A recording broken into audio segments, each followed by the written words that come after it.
SR TV.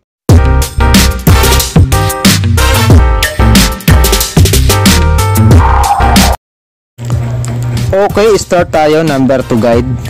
May ano na tayo dyan. Meron na tayong yung susundan natin. Bale ano tayo, low taper fade. Yan, low taper fade. Yan, gumamit tayo number 2 na guard. Sundan nyo lang ito. Yan.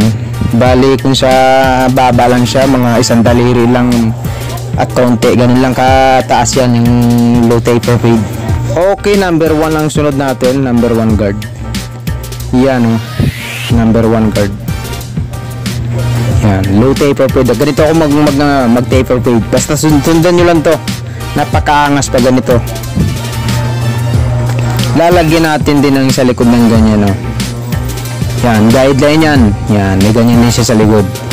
Saka na number 1 guide natin, yan ganyan lang. Hanggang dyan lang ang taas niya, mababa siya.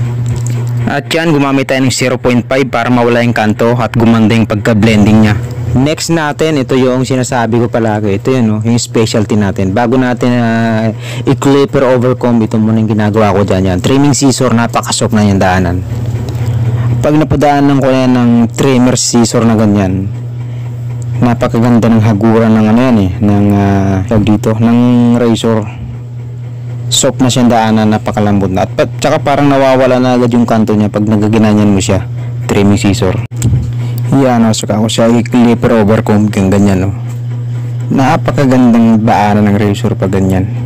Easy na lang.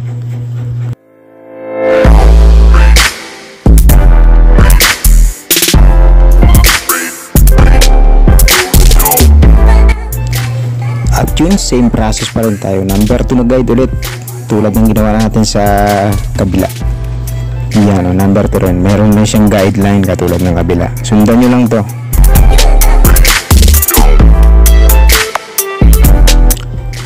Okay, yan na Yan ang naging itsura niya. Patapos na tayo. Usong-uso talaga ang gupit na to, grabe. Siguro sa maghapon na gupitan, nakakawalo ako nitong ganito. Maghapon, puro ganyan. Okay, ahit na tayo. Yan, gumaganda na. Hindi pa tapos, gwapong-gwapo na yung model natin. Moreno yan.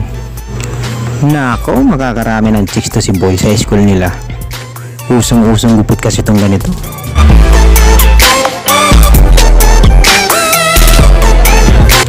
Eto na yung finished product natin. Yung pagiging gwapo ni boy, nadagdagan yung pagiging gwapo. Yun, makakarami na ng chicks to sa school nila. Sigurado tululawa yan yung nito, teacher nito. Joke lang.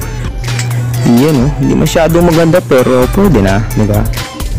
At yun, maraming salamat po. See you po sa nasusunod ating video at sana kahit paano may natutunan ka.